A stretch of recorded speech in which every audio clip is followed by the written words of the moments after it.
buenas tardes. La Biblioteca Nacional les da la más cordial bienvenida. Los saluda Cecilia Ferrer, coordinadora de las estaciones de Biblioteca Pública de la Biblioteca Nacional del Perú. Estamos llevando a cabo el ciclo de conferencia, las bibliotecas públicas y los objetivos de desarrollo sostenible. Ciclo que estamos realizando desde enero del presente año. En esta oportunidad, la temática es de discriminación y desigualdad. Temática que la vamos a desarrollar en 2 sesiones. La sesión de hoy, la primera sesión, vamos a tratar derechos de la comunidad LGTB en el Perú. Un sector de la población que lamentablemente es muchas veces subestimado, discriminado e incluso maltratado por la sociedad. Tenemos a tres personas invitadas de primer nivel. Ellos son, voy a presentarlos, la licenciada Yana Camacho García, representante del Observatorio de Derechos Humanos LGTB de la UPC, Universidad Peruana Cayetano Heredia, que abordará la situación social y legal de las personas trans en el Perú, con énfasis en la vulneración de sus derechos. También está con nosotros Jonás Muñoz, coordinador de incidencia política de la organización Maricas Perú. Se presentará a la organización Maricas Perú y reflexionará sobre el sujeto marica. Además, hará un repaso sobre los avances sociales y en derechos humanos para las diversidades sexuales en los últimos años. Nuestro tercer invitado es Jorge Alberto Chávez Reyes, director ejecutivo del Movimiento Homosexual de Lima, MOL, quien presentará una exposición sobre el reconocimiento de parejas homosexuales y familias homoparentales y su efecto en el desempeño laboral de lesbianas y gays. Cabe precisar que esta temática está enmarcada en el contexto por el Día Internacional de los Derechos Humanos, fecha que se celebra todos los años, el 10 de diciembre. Voy a presentar también a cada participante. La licenciada Yana Camacho García, representante, como he mencionado, del Observatorio de Derechos Humanos LGTB de la Universidad Cayetano Heredia, es periodista y activista trans.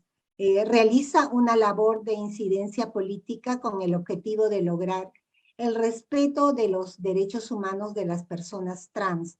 Además, dicta talleres de capacitación y sensibilización a autoridades, tomadores de decisiones y al público en general.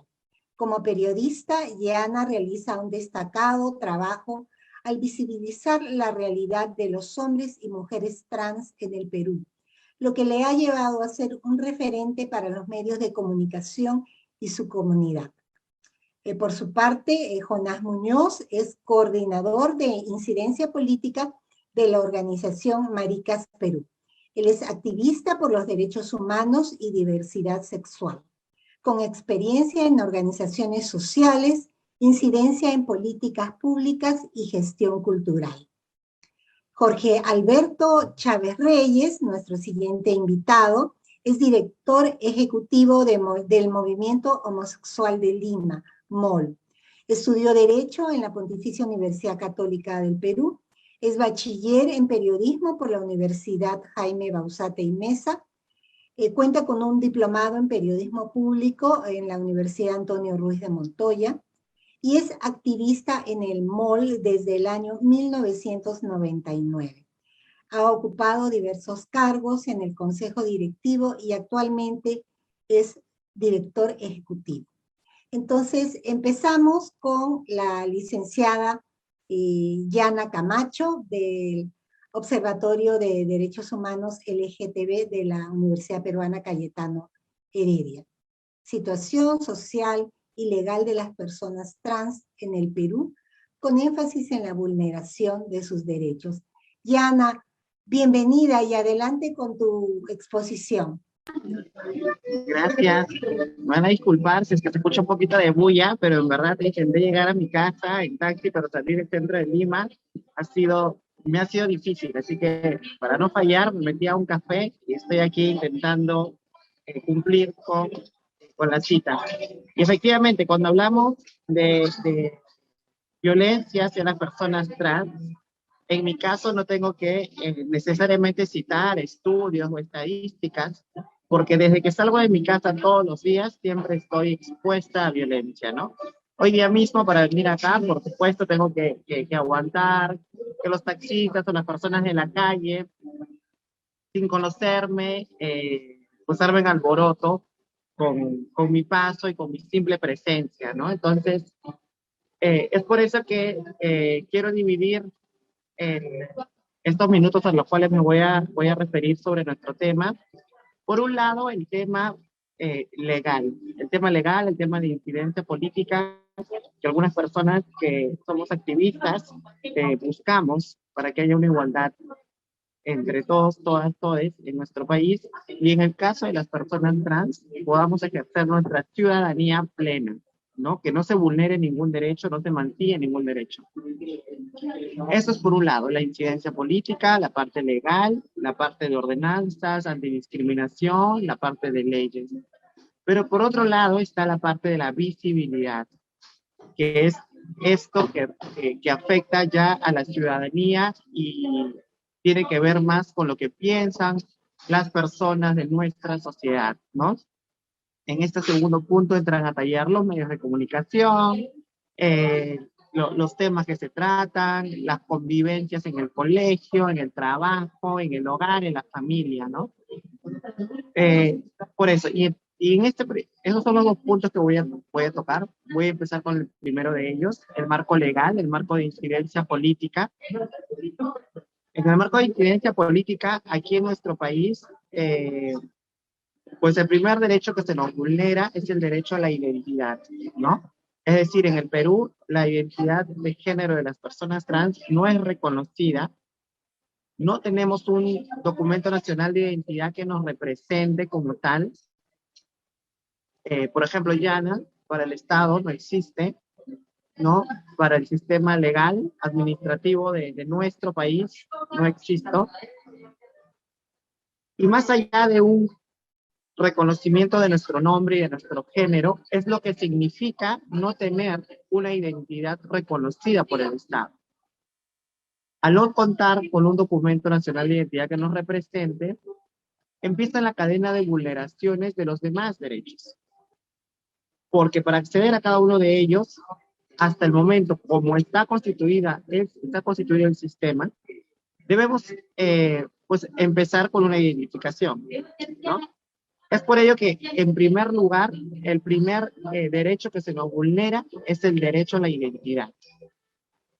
Como decía, al no tener una identidad reconocida, va a traer a su vez la vulneración al derecho a la educación, por ejemplo, ¿no? Información de la Universidad Peruana Cayetano Heredia nos dice que el 50% de las mujeres trans no terminan sus estudios en el Perú, ya sea estudios en todo nivel, no los termina, no los concluye. Entonces imagínense a una chica trans que ha empezado a visibilizar su identidad con 15 años y donde en el colegio no hay las garantías, para que estudie tranquilamente, libremente, porque la violencia, el bullying, el acoso escolar es tan fuerte, y tiene en casa una familia que tampoco la respeta, que no la cuida y no la procura, ¿no? Entonces, sin espacios a dónde ir, esta chica, en la mayoría de los casos, y así lo dicen los estudios realizados, termina abandonando los estudios. Entonces, tienes a una persona de 16 años que no tiene secundaria completa y que además va a encontrar los prejuicios y el estigma de la sociedad para no ser incluida como ciudadana, ¿no? Entonces, ya sabemos qué pasa en nuestro país cuando alguien no tiene secundaria completa, ¿no? Sus posibilidades de desarrollarse se reducen muchísimo. Y si a esa reducción de chance de poder estudiar o trabajar, le agregamos el componente de lo que significa ser una mujer trans aquí en nuestro país, pues se entiende entonces que tengamos una gran población que no esté capacitada para insertarse laboralmente porque no cuenta con los estudios previos, ¿no? Es decir, no tienen los conocimientos y a su vez esto se contrasta con la no aceptación a su persona, a su identidad en los espacios laborales, ¿no? Porque recordemos que la educación y el trabajo están amarrados, van de la mano, ¿no? No solo sirve estar capacitado, tener los estudios, sino además tener las oportunidades de desarrollar. Entonces, ahí vemos cómo nosotras vemos desde un inicio la vulneración del derecho a la educación y seguidamente el derecho al trabajo, ¿no? Porque cuando sin estudios, sin conocimientos, tenemos que apuntar a trabajos más de remuneración más bajas, a puestos o ocupaciones más sencillas, más básicas, y por lo general son negocios, son empresas, ¿no? Es raro que una persona trans sea emprendedora desde muy joven. Hay casos ciertamente, pero no es lo común. Entonces, cuando llega este momento de tocar puertas, buscar trabajo, te dicen cosas como que das mala imagen al negocio, das mala imagen a la empresa, ¿no? Y tenemos que lidiar con posturas como esas, ¿no? Entonces, ¿cómo haces? ¿Cómo logras desarrollarte como el resto si no te dan las oportunidades?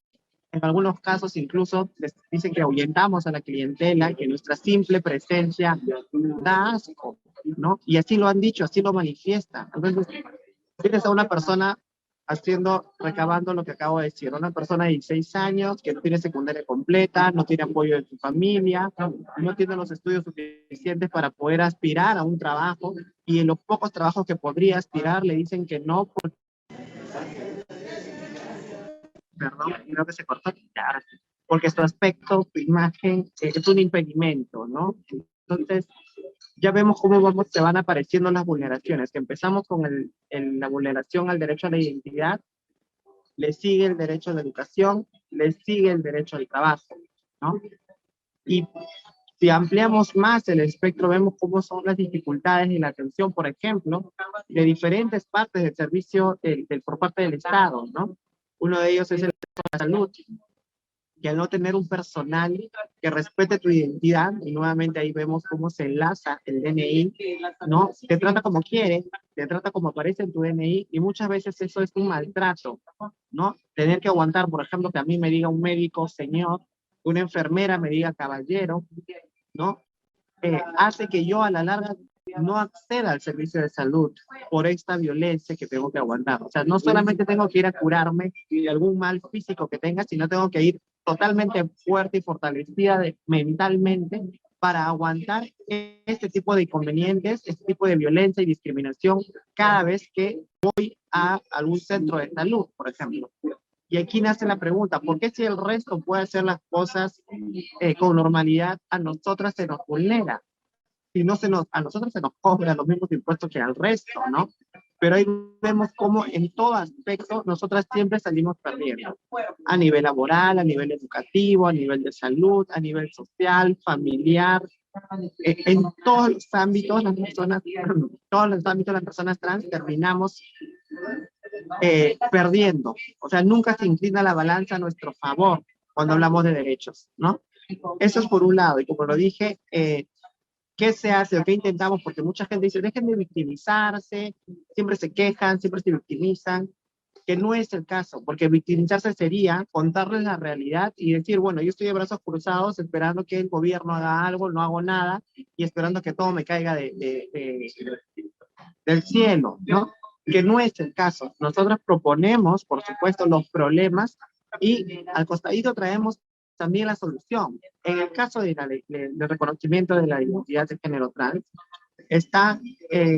ya hemos intentado agotar todas las instancias y la salida sería un proyecto de ley que efectivamente reconozca nuestra identidad trans.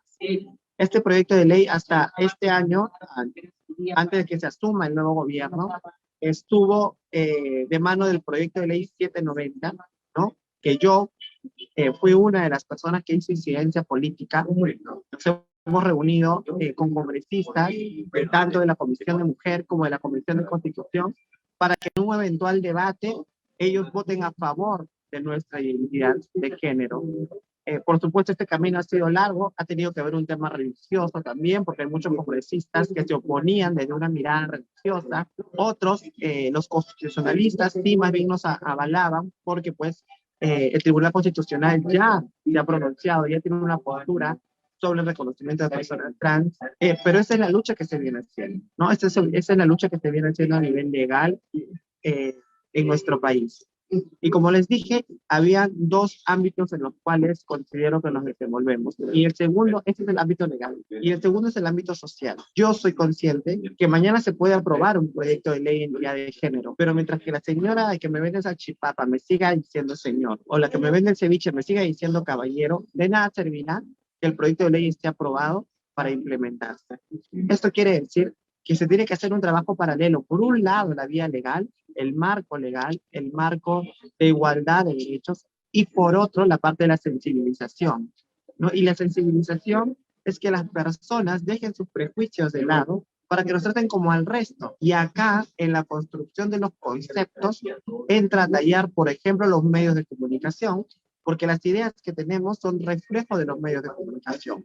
Entonces, si yo veo reportajes, siempre veo a la trans prostituta, la trans prostituta, la trans prostituta, la trans del centro de Lima que se prostituye, la trans ¿cómo es la vida de una trans prostituta?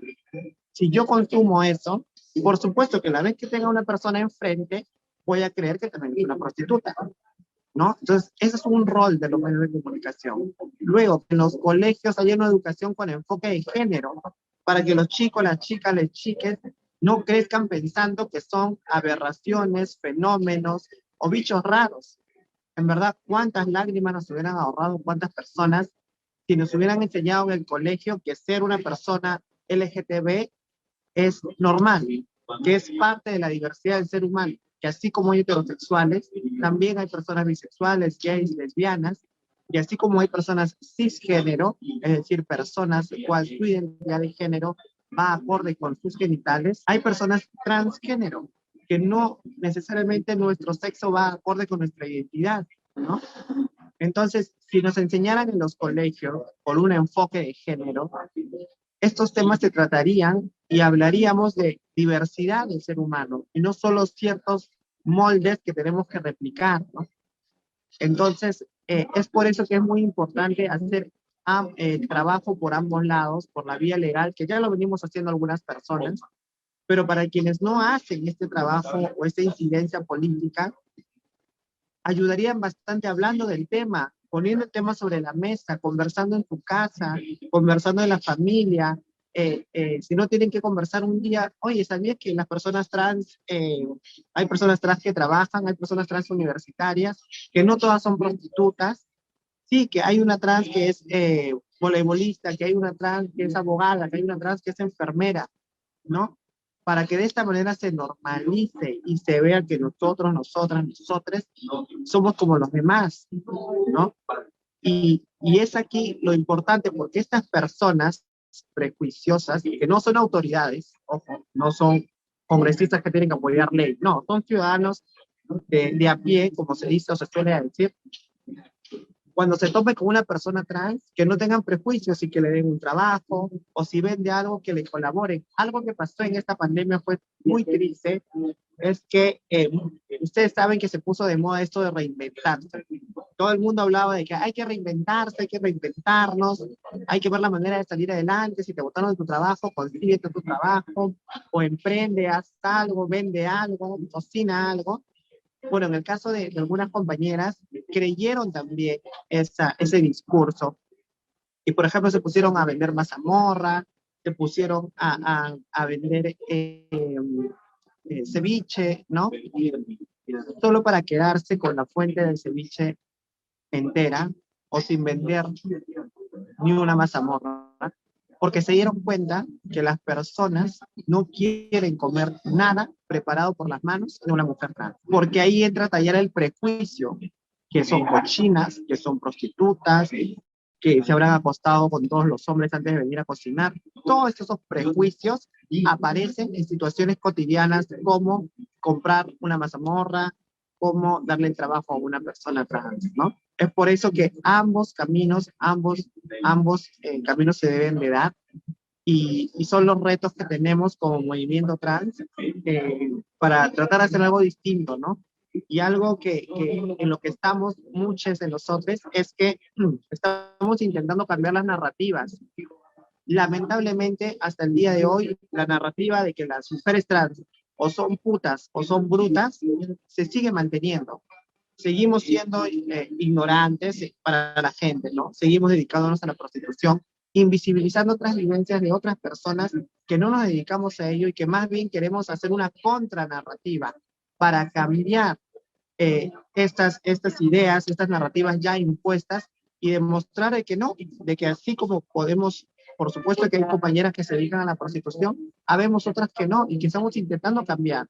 Entonces, eso es importante, poner el tema sobre la mesa, empezar a hablarlo más, que se mencione. Es por eso que, por ejemplo, yo en mis redes sociales me encuentran como @periodista trans. Y algunas personas me dijeron, oye, pero ¿por qué trans? Periodista nada más. Y yo les digo, es que necesito que se mencione esa palabra, necesito que se mencione mi identidad, porque si paso como una periodista más o si paso como una ciudadana más, nunca se van a tocar los temas, nunca se va a hablar de lo importante y las necesidades que tenemos como colectivo de personas trans. Entonces, la visibilidad es muy importante, ¿no? Y coincidirán Yana, en te que no es queda un igual. minuto. Te Ok, recuerdo que te gracias, queda un minuto, Yana. gracias. Eh, coincidirán en que no es igual ver a una mujer entrando al Congreso que ver a una mujer trans, que se sepa que es trans, por el impacto que esto causa. Porque lo ideal es que lleguemos a estar en todos los espacios posibles, sobre todo en esos espacios que históricamente se nos ha negado solo por ser personas trans, ¿no? Muchas gracias por el espacio. Ojalá que te me haya escuchado bien, porque estoy con un poco de bulla alrededor. Y si no, igual, alguna duda, estoy dispuesta a verla. Muchas gracias. Muchísimas gracias a ti, Yana. Continuamos con la presentación de Jonathan Muñoz, Jonás Muñoz, coordinador de incidencia política de la organización Maricas Perú. Adelante, Jonás. Muchas gracias, Cecilia. Muchas gracias a la Biblioteca Nacional por la invitación, ¿no? Por permitirnos aquí poder compartir un poco de nuestras experiencias, reflexiones de vida, ¿no?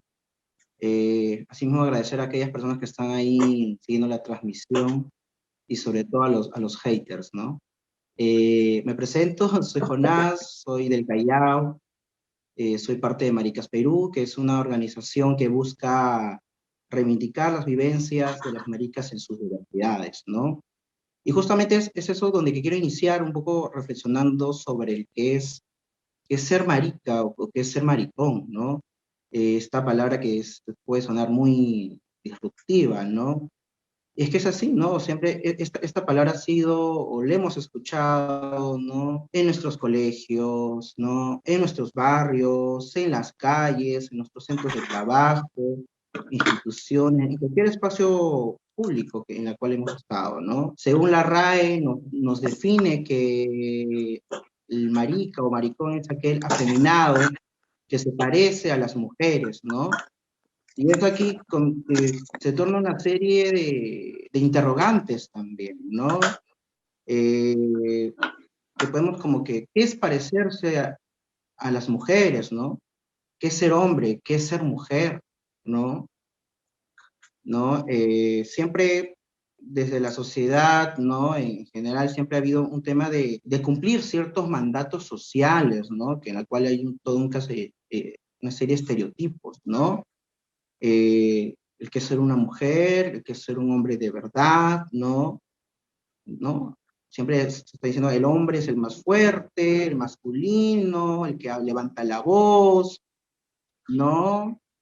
El que toma las órdenes. Y si hablamos de las mujeres, ¿no? La delicada, ¿no? La sometida, la que cumple las órdenes, ¿no? Pero ¿qué ocurre cuando, y hablando de la parte aquellas personas que somos del mismo sexo y nos sentimos atraídos por el mismo, ¿no? O sea, un hombre que es atraído por un hombre, una mujer por una mujer, ¿no? Ahí sí se quiebra estos mandatos, ¿no? Se quiebra estos roles, ¿no? Ahí sí no es un hombre o una mujer de verdad, ¿no? Siempre hay este tema, este binarismo, ¿no? Blanco, rojo, ¿no? Agrio, dulce, ¿no? Siempre hay este tema, ¿no? Pero entonces, ¿no? Un poco para cerrar esta idea de que ser marico, maricón, pues, ¿no? Siempre ha sido usado para referirse, pues, al afeminado, al amanerado, ¿no? A aquel que no le gusta el fútbol, ¿no? ¿No? Es decir, no es un hombre de verdad, ¿no? Pero hay quienes, pues, tomamos o pasamos por un proceso, ¿no? De reflexión, ¿no? Este término que tiene, si bien tiene una carga peyorativa, insultante, ¿no? Lo tomamos, lo reivindicamos, lo revaloramos y de ahí nos enunciamos, ¿no? Como para hacerle frente, pues, a esta homofobia que hay, pues, en nuestra sociedad, ¿no? Que está inmersa en nuestros círculos más cercanos, ¿no? Eh, y bueno, justamente, bueno, mi compañera que me ha antecedido coincido, ¿no? Estas reflexiones en cuanto, ¿no? Las maricas, las recas, ¿no? Las personas trans, ¿no? Siempre hemos estado estamos en constante vulneración hacia nuestros derechos, ¿no? ¿No? Un poco entrando ahí a reflexionar sobre eso, ¿no? Eh, el Plan Nacional de Derechos Humanos del 2018 al 2021 nos dice que enfáticamente que la población LGTB no es un grupo especial de protección, pero sin embargo, pues en la práctica, ¿no? Esto no se da, ¿no? Hay que decirlo, sí, ¿no? Somos una población históricamente y sistemáticamente violentada, ¿no? Más aún, pues, ¿no? Siendo las personas trans, ¿no? Muy bien lo ha comentado Jan, ¿no? Eh, Otro dato también, ¿no? Un poco trayendo estos datos, ¿no? Lo hacemos, ¿no? Porque se fue publicado a inicios de este año, nos comenta, ¿no? Así arroja unos datos que 7 de cada 10 peruanos y peruanas sienten que los derechos humanos son pocos o nada protegidos, ¿no?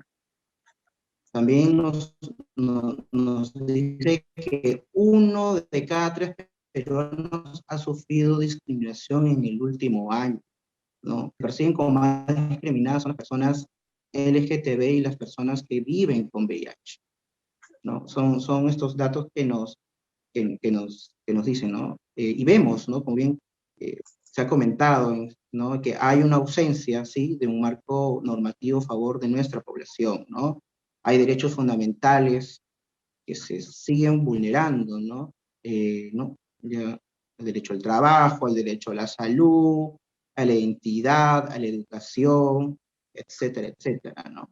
Y justamente yo, reflexionando sobre estos derechos fundamentales como es el derecho a la igualdad y a la no discriminación, pues, ¿no? Siempre somos constantes, ¿no? O somos sujetos a que nos agredan, a que nos insulten, a que nos discriminen, ¿no? Y esto no es que nos pongamos en plan víctimas, sino que es una realidad, ¿no? ¿No? Y principalmente, pues, estas situaciones de discriminación ocurren en las calles y en los centros de trabajo, ¿no? Y a veces son estos actos de discriminación hacia nosotros que ya a veces decimos, ¿ya para qué? ¿Por qué voy a hacer algo, no? Si al fin y al cabo no me van a hacer caso, no voy a alcanzar justicia, ¿no? Y es ahí donde también se vulnera otro derecho, ¿no? El derecho a la justicia, ¿no? Muchos de los casos de discriminación, ¿no? Han quedado impunes, ¿no? Los crímenes de odio también, ¿no? Justamente a lo que va del año, ¿no?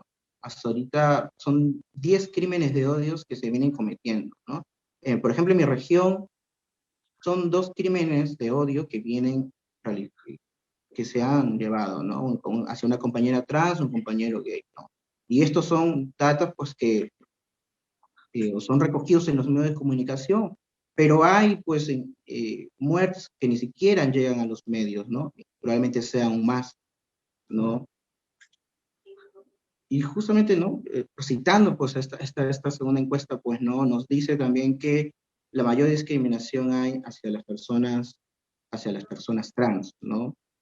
¿No? Obviamente, pues, hay una vulneración también, pues, a ese derecho de identidad, de que cuando uno nace, no recibe un nombre y la identidad los derechos más.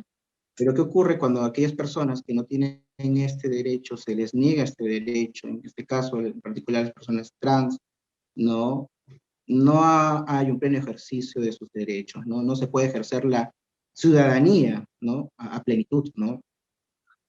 Es lamentable, pues, que aún no haya, pues, una ley de identidad de género, ¿no? Y que aún siga, pues, siendo un proceso judicial, ¿no? Bueno, hace unos días atrás en Cusco se ha logrado que un juez dictamine a favor, ¿no? De una compañera trans, ¿no? Pero sin embargo, pues sigue siendo un proceso que se dilata mucho, ¿no? Para lograr una sentencia, ¿no? En cambio, un nombre o el sexo demora entre 3 o 5 años, ¿no? Y si es que no hay apelación, esto puede durar años más, ¿no? Y también con esto viene también el derecho, ¿no? Se vulnera también el derecho al trabajo, ¿no? Hay mucha resistencia, sobre todo en contratar a las personas trans, ¿no? Bien lo ha dicho mi compañera Yana, ¿no? Si no me equivoco, pues a mediados de este año, en Vía María del Triunfo, ¿no? En la empresa Promar, ¿no? Hubo un compañero, no, ya había pasado todos los filtros, ¿no? Supuestamente ya iba a firmar el contrato, le dijeron, no, tú no puedes trabajar con nosotros porque eres una persona trans, ¿no? Pero es una realidad que ocurre, ¿no? No estamos en pleno celebrando nuestro bicentenario y hasta el momento algunas personas no llegamos a ser libres, ¿no? Y se sigue negando pues este derecho, ¿no? Pero bueno, esto un poco así como que hablando en manera general, ¿no? Ha habido también algunos avances, pero más que todo avances en las partes de las regiones, ¿no? Ha habido aprobación de ordenanzas regionales contra la discriminación, ¿no? Hablando un poco de mi región en el Callao, ¿no? Y eso que estamos en la misma capital, venimos, ¿no? Persiguiendo que se apruebe nuestra ordenanza regional desde el 2017. Estamos 2021 y hasta ahorita nación LGTB en el Callao. Es lamentable que esta situación siga ocurriendo porque, bueno, hay una falta de voluntad, ¿no? Hay una falta de voluntad política de los tomadores de decisiones y no hay un compromiso, ¿no? Y justamente, pues creo que una de los ODS, ¿no? Objetivo de Desarrollo Sostenible, que es el número 10, ¿no? Recoge esto de que reducir las desigualdades, ¿no? Yo creo que hay que, sí, ¿no? Hay que reducir las desigualdades, hay que combatir la pobreza, ¿no? Pero hay que generar más empleo también, pero también que haya este sentido de inclusión, ¿no? Porque si no hay inclusión, pues sobre todo a las poblaciones LGTB, a quien los que forman parte de, no, en la larga, pues solamente quedan solamente en políticas, en lineamientos y no hay nada que se aterrice, nada concreto, ¿no? Ya como para finalizar, ¿no? Solamente puedes decirle pues al Estado que corresponde, ¿no? A los tomadores de decisiones, funcionarios, que se garantice los derechos de nuestra comunidad, ¿no? Seguimos persiguiendo, ¿no? Más la población trans, ¿no? Mis compañeras trans, una aprobación, una ley de identidad de género, ¿no? Una ley de crímenes de odio, ¿no? Eso, básicamente. Muchas gracias. Muchísimas gracias a ti, Jonás. Y continuamos con la participación de Jorge Alberto Chávez Reina, director ejecutivo del Movimiento Homosexual de Lima, quien nos va a presentar el tema reconocimiento de parejas homosexuales y familias homoparentales y su efecto en el desempeño laboral de lesbianas y gays. Vamos a compartir pantalla con Jorge Alberto. Adelante, Jorge Alberto, te vemos y te escuchamos. Buenas tardes, muchas gracias a la Biblioteca Nacional por la invitación. En este caso, el tema que quiero tratar refiere al hecho de cómo la discriminación, la falta de igualdad que sufren las personas LGBT, en el caso particular lesbianas y gays, produce que muchos de ellos, por ejemplo, a pesar de tener una formación profesional de primer nivel, prefieran irse del país por la situación de que no poder ser quien ellos son, ¿no? O sea, una investigación realizada por el congresista Alberto Belaúnde de la Organización Más Igualdad y la Embajada de Canadá estableció que 8 de cada 10 peruanas y peruanos LGBT que han emigrado al extranjero lo hacen por falta de leyes que reconozcan a las parejas del mismo sexo, matrimonio igualitario, por ejemplo, y a las familias homoparentales. Resulta de que además de la discriminación violenta que sufre una buena parte de la población LGBT, digamos, en las calles, hay personas, porque, digamos, la discriminación se cruza también con factores de, digamos, de nivel socioeconómico. Probablemente las personas de nivel socioeconómico más alto puedan evitar esta discriminación, digamos, abierta o violenta.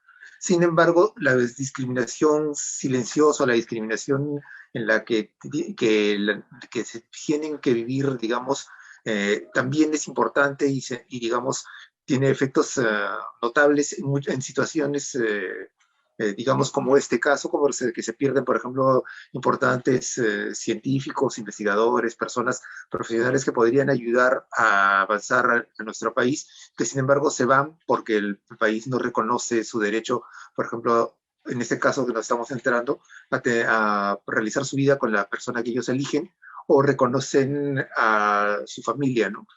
Tenemos actualmente un caso judicial que es el hijo de dos mujeres lesbianas que hasta ahora no pueden reconocerlo las dos madres, tal cual está el certificado que del niño que nació en México. Y entonces si el RENIEC se convierte en así como con las personas trans, se convierte en una barrera al apelar constantemente a los reconocimientos de identidad, también se ha convertido en el caso del reconocimiento de matrimonios en el extranjero y en este caso de reconocer las decisiones judiciales respecto a que se otorgue al niño el DNI con los apellidos de las dos madres, ¿no? Entonces, tenemos esta situación, ¿no? Entonces, además resulta de que, por ejemplo, esta situación de la que estoy hablando no solo ocurre en el Perú, evidentemente, ocurre en muchos otros países. Eso llevó al Banco Mundial en el año 2014 a realizar una importante investigación que se denominó el costo económico de la estigmatización y la exclusión de las personas LGBT en el estudio del caso de la India. Y determinó que la homofobia que reina en la sociedad india le costaba alrededor de 1,3% del Producto Bruto Interno de ese país, o sea, una enorme cantidad de dinero, porque debido, por ejemplo, a las situaciones de homofobia o al tener que vivir esto, como le decían, doble vida, o sea, muchas personas lesbianas y gays tienen la ventaja, entre comillas, de, por ejemplo, de que su orientación sexual no sea obvia hasta el momento en que los ven con una persona, en una situación de intimidad con otra persona de su mismo sexo. Entonces muchos deciden no hacerlo, o sea, no explicitarlo en su centro laboral, pero esto, por ejemplo, implica un costo de tener que mentir, de no poder compartir, digamos, honestamente las cosas que uno hace con sus compañeros de trabajo, de no poder participar muchas veces en actividades de socialización laboral, ¿no? Por ejemplo, una reunión en la que van todos con sus parejas y esta persona tiene que, si tiene pareja, tiene que ocultarla, tiene que presentarla como un amigo o otra persona. Entonces, esta situación de estrés constante provoca muchos, por ejemplo, que se enfermen más constantemente, que no alcancen su máxima productividad en el empleo. Y entonces se ha visto que la homofobia tiene un costo y que es importante hacer notar por ejemplo, trabajando desde el punto de vista de las empresas, de las organizaciones, hacer notar que si las personas pueden ser quien ellas son, ellas mismas, ser felices con quienes en la organización, son mucho más valiosas para la organización. Mejoran, de hecho, también hay investigaciones que muestran cómo la organización, la empresa, digamos, gana en creatividad y en mayor impulso y en dinamismo y en más cercanía a su público cuando permite que la diversidad se exprese dentro del ambiente laboral. No hemos cambiado de diapositivas, pero ahora me quería centrar en la diapositiva 3, ya en donde voy a hablar un poco de cómo ha sido la situación del reconocimiento de parejas del mismo sexo en el Perú. En el Perú, el matrimonio entre personas del mismo sexo no ha sido reconocido por ninguna ley ni por ninguna sentencia judicial. El Estado del Perú no reconoce legalmente las parejas conformadas por parejas del mismo sexo, ni siquiera las que se han casado en países donde sí está legalizado el matrimonio igualitario. A pesar de que esto aparentemente contradice lo que dice el Código Civil en la sección de Derecho Internacional Privado. Pero bueno, digamos, eso está todavía el Tribunal Constitucional no ha querido pronunciarse al respecto del caso Ugarteche, y hay otros casos como el de Susel Paredes y otras parejas más casados en el extranjero que están buscando la legalización, que se reconozca en el Perú los efectos de un matrimonio realizado en el extranjero, como puede hacer cualquier pareja heterosexual que se case en cualquier país del mundo, viene aquí y simplemente cambia su estado civil en su DNI sin que el RENIEC haga ningún problema. Aquí, como decían antes, RENIEC, a pesar de que han habido sentencias judiciales de primera instancia que han reconocido que el RENIEC debería cambiar, el RENIEC constantemente apela para no obedecer esas disposiciones. Entonces, la Constitución peruana no habla explícitamente del matrimonio, pero el Código Civil de 1984 sí definió el matrimonio como una unión entre hombre y mujer. Y además, bueno, yo antes de estudiar periodismo, estudié Derecho. Recuerdo que el profesor de Derecho de Familia en la Universidad Católica siempre decía que habían incluido esto para una manera de salvaguardar la posibilidad de que personas del mismo sexo pretendieran aprovecharse de este, entre comillas, vacío para evitar esta posibilidad, ¿no? O sea, el Código Civil de 1936 no incluía en su definición la unión entre hombre y mujer, pero para el Código Civil de 1984, durante el debate, se habló que había ocurrido en algunos otros países, en Holanda específicamente, situaciones en que se había tratado de hablar de, digamos, aprovechar este vacío legal para buscar el reconocimiento de un matrimonio homosexual, y entonces para evitarlo se incluyó eso en el Código del 84. Bueno, esta es la situación legal, pero a pesar de eso, a partir del 2003, hace 18 años, se han presentado 6 iniciativas legislativas que han buscado reconocer derechos a las parejas homosexuales. La primera fue presentada por la congresista comunista Marta Moyano, y era básicamente una, digamos, copia de la primera ley de unión civil que se hizo en la ciudad de Buenos Aires, Argentina, que fue una de las primeras, fue la primera de América, con pocos meses de diferencia con una que se hizo equivalente acá en la Ciudad de México. Entonces, esta iniciativa que recogía lo que posteriores leyes de unión civil han recogido como base, que deberían las parejas ser domiciliadas en el Perú, que se creaba un registro público de uniones civiles diferente al del registro matrimonial, y establecía una serie de derechos y obligaciones y beneficios entre las personas de los integrantes de la unión civil, y que se buscaría que tengan un tratamiento similar, que no igual, al de los cónyuges unidos por matrimonio, excepto en lo referido a la adopción de menores de edad, situación que se colocó específicamente en este primer proyecto. Sin embargo, a pesar de la insistencia de la congresista Moyano, el proyecto no llegó a discutirse en las comisiones a las que fue derivado. Situación similar han ocurrido con otros proyectos posteriores. En 2009, el congresista Carlos Bruce presentó el proyecto de ley de patrimonio compartido, que era, digamos, una reducción frente a o sea, abarcaba menos que el proyecto presentado por Moyano 6 años antes, y se refería estrictamente a la parte patrimonial, y no hablaba de que las personas involucradas tenían que tener una relación sentimental, digamos, sino que se refería estrictamente a la parte de patrimonio compartido, que dos personas que tienen una convivencia, por la razón que fuere, desean que compartir su patrimonio con otra persona.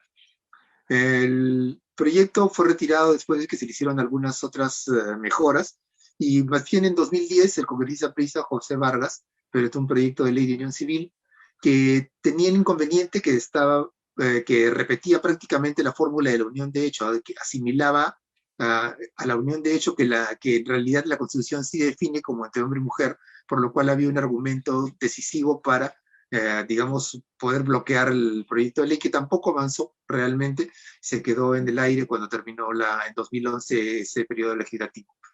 En el nuevo periodo legislativo, el congresista Carlos Brus volvió a replantear la ley de patrimonio compartido, que nuevamente que llegó a ser discutido y fue rechazado. Entonces, al ser rechazado eso, al igual que paralelamente Brus había estado promoviendo la ley de crímenes de odio, entonces MOL y otras organizaciones junto con Brus se intentaron presentar un nuevo proyecto de la Unión Civil que se llamó Ley de Unión Civil No Matrimonial para Personas del Mismo Sexo. Nuevamente, esta se parecía mucho al proyecto de 2003, pero se centraba básicamente en la parte patrimonial y en algunas cuestiones de derecho, por ejemplo, que las personas pudieran decidir por su compañero civil si es que éste se encontraba, no podía hacerlo por sí mismo en cuestiones médicas, quirúrgicas, etcétera. Y bueno, y que pudieran compartir la seguridad social y otras cosas. El proyecto causó una gran expectativa, movilizó mucha gente, fue, digamos, el parteaguas a partir del cual el caso de las parejas del mismo sexo se convirtió en una presencia importante en todo debate político y particularmente en momentos electorales, ¿no? A partir de 2013, en las elecciones de 2016 y en las de 2021, porque ya lo había sido en parte en 2011, pero muy tangencialmente, se convirtieron en uno de los ejes que llevaban a toda la discusión y hizo que muchos partidos políticos plantearan de alguna manera alguna respuesta a esta situación.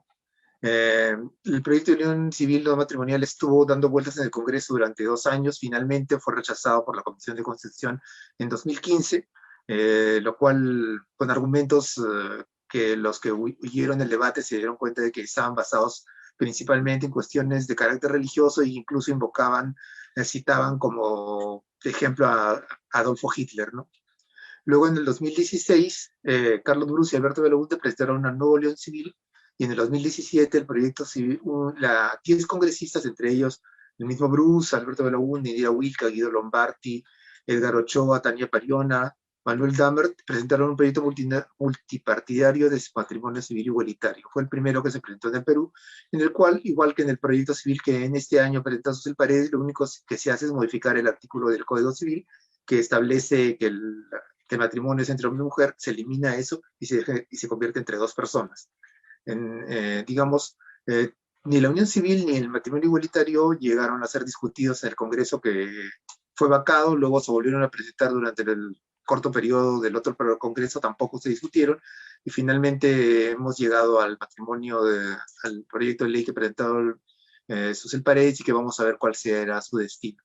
Una vez se pregunta por qué si hemos estado hablando del tema del matrimonio igualitario durante 18 años y si, por ejemplo, hoy día en Chile reconoció el matrimonio igualitario con la votación final y ya está solo para su promulgación, lo cual hace que los países vecinos del Perú, Ecuador, Colombia, Brasil, Chile ahora tengan reconocido el matrimonio igualitario. Y solamente de los vecinos Bolivia, aunque también ha habido un reconocimiento judicial de algo que sería similar a la unión civil. Y entonces, ¿por qué en el Perú no hemos podido avanzar? La respuesta podemos encontrarla, por ejemplo, entre otras cosas, en un artículo escrito por Javier Alonso de Belaúnde, Lucha y resistencia al matrimonio igualitario en el Perú. Y él que da una respuesta en la que coincidimos desde MOL a partir de la experiencia, porque hemos participado en todo el trabajo de promover estos proyectos de ley desde el de Moyano no participamos realmente, pero a partir de los demás, prácticamente todos hemos estado apoyándolos y tratando de que salgan adelante. Y entonces nos hemos encontrado que uno de los principales problemas es una cuestión cultural. Según mediciones de la empresa Ipsos, realizadas entre octubre de 2013 y abril de 2019, alrededor del 60% de la población está en contra. Y realmente esta mejora ha sido muy lenta. Para los últimos, están a favor al principio estaban a favor alrededor de 20 tantos por ciento, y ahora pasan el 30%, pero hasta ahora, siempre es mayoritario quienes se oponen, y las razones por las que se oponen son básicamente de índole religiosa. Entonces, tenemos que las principales fuerzas opositoras al matrimonio igualitario han sido las iglesias católica y evangélica, que han formado una suerte de alianza y han llevado sus campañas a las calles.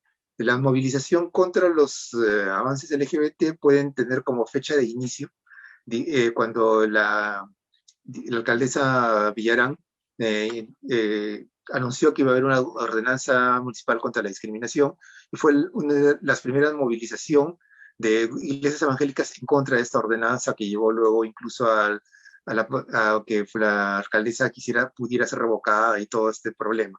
Luego, la movilización ha sido muy vehemente, en contra muy fuerte, a partir de las organizaciones como Con Mis Hijos No Te Metas y la Marcha por la Vida de la Iglesia Católica. Entonces, siempre digamos, la principal resistencia viene con argumentos más que legales, argumentos religiosos, los cuales deberían separarse, porque es importante aclarar que nosotros no buscamos el matrimonio religioso, sino el matrimonio civil. Algunos, incluso, por ejemplo, congresistas que actualmente están en el Congreso, decían que no debían regular, que el Estado no debería meterse en el matrimonio porque es anterior al Estado. Puede ser que anterior al Estado haya habido uniones de hombres y mujeres, o tal vez de otras también, pero digamos, no, es a partir de que el Estado les da validez, consecuencias y lo regula, que se convierte en el matrimonio con el derecho romano. Entonces, lo que nosotros buscamos es que el Estado efectivamente reconozca que la institución matrimonial se ha modificado y que es básicamente un contrato entre dos personas, porque actualmente no se exige que las personas estén en capacidad de reproducirse, porque si no, se limitaría el matrimonio de personas mayores de 50, 60 años, que aquí no tienen en el Perú ninguna limitación para casarse. Incluso pueden casarse en artículo mortis, o sea, están al borde de la muerte, lo cual significa que no hay ninguna posibilidad de reproducirse. O sea, la reproducción no es para la ley peruana un requisito por el cual el matrimonio debiera no considerarse posible entre dos personas. Entonces, es básicamente el reconocimiento que dos personas deciden compartir su vida. Dentro de esa vida se incluye el patrimonio, pero se incluyen muchas cosas más y que el Estado debería reconocer. O sea, ha habido una discusión en que si el reconocimiento debería respetar el nombre de matrimonio y debe ser una unión, llamarse unión civil, aunque sea idéntica en todos los efectos del matrimonio. Hay una discusión respecto en esto entre los activistas, y a veces resulta que cuando se hacen investigaciones, la unión civil tiene un poco más de aceptación que el matrimonio por esta cuestión del nombre. Pero es básicamente porque se asume que el matrimonio es una cuestión religiosa cuando no es así. O sea, el matrimonio que interesa es regulado por el Código Civil. En realidad, regulado a partir del año 36, porque anteriormente el matrimonio era en realidad unos años antes del matrimonio era básicamente religioso, no había matrimonio civil, la Iglesia Católica se opuso al matrimonio civil, pero digamos, existe desde que se formó el matrimonio civil, es una mera cuestión de igualdad, una cuestión de, digamos, de que el Estado no haga diferencia en la ley, de que cualquier persona pueda contraer matrimonio y compartir su vida y su patrimonio con quien se siente, con la persona a la que ama. El Estado no tiene que decirte, solo puedes amar a determinada persona y no a otra, solo puedes desear compartir tu vida con determinadas personas, sino con otras, sino que tiene que reconocer tu decisión personal. Entonces, estamos en esta situación, digamos, como vemos, cada vez los países vecinos van avanzando en este tema y nosotros estamos actualmente estancados, sin haber avanzado nada, a pesar de que la lucha se ha dado hace bastante tiempo. Y como decía al inicio, a veces dicen, ¿por qué es importante el matrimonio? En realidad, ¿para qué necesitan casarse si quieren vivir juntos? Y en realidad, hay muchas cosas que pasan porque del matrimonio no solamente es el hecho de que quiero compartir mi vida con esa persona, pueden pasar muchas cosas, como decíamos, la situación que ocurre cuando una persona no puede tomar decisiones personales. Muchas veces pasa que, por ejemplo, hijos que no han vivido con sus familias, con sus hermanos durante años, justamente por el hecho de ser gays y vivir con otro hombre, después, por ejemplo, sufre un accidente y la pareja que ha vivido con él puede ser 20 años, no puede tomar una decisión médica y tienen que llamar a algún hermano que no ha visto durante mucho tiempo. O lo mismo pasa con las situaciones de herencia. O cuando, por ejemplo, en el caso de las parejas lesbianas, que es mucho más común, una de ellas tiene un hijo que probablemente puede haber sido por inseminación artificial, puede haber sido de un padre que lo abandonó, y la otra vive con una mujer que le cuida a ese hijo o hija durante muchos años, pueden ser 10 años, 15 años, y de repente la madre biológica fallece por alguna situación y ese niño queda teóricamente huérfano, o sea, no tiene que ir a una institución porque la mujer con la que lo ha criado y que reconoce como una figura parental no tiene ningún derecho ni puede reclamar ningún derecho sobre ese niño. Hay personas, ¿sí?, que Jorge toman... Alberto, sí, ya. Ya. En realidad el tema da para muchísimo tiempo más, pero el tiempo, como te dije, en un principio es limitado y tenemos que pasar a otro evento. Tus Está bien, palabras entonces, finales, por favor. no solamente decir que es importante que avancemos en la igualdad de todas las personas deben poder ser iguales ante la ley y el Estado debe reconocer sus decisiones personales como igualmente válidas. Gracias por todo. Muchísimas gracias a todos nuestros participantes invitados el día de hoy, a Jorge Alberto, quien acabamos de escuchar, también a Yana Camacho y a Jonás, quienes nos han dado una ilustrativa conferencia sobre este tema de tanta actualidad y tan delicado como es el derecho de las personas LGTB en nuestro país. Muchísimas gracias nuevamente y para terminar tenemos saludos, ¿no?, para nuestros invitados desde la asociación Rupa Rupa de Tingo María y también tenemos saludos desde Alemania. Este es un importante evento de la Biblioteca Nacional. Se avanza con estas exposiciones.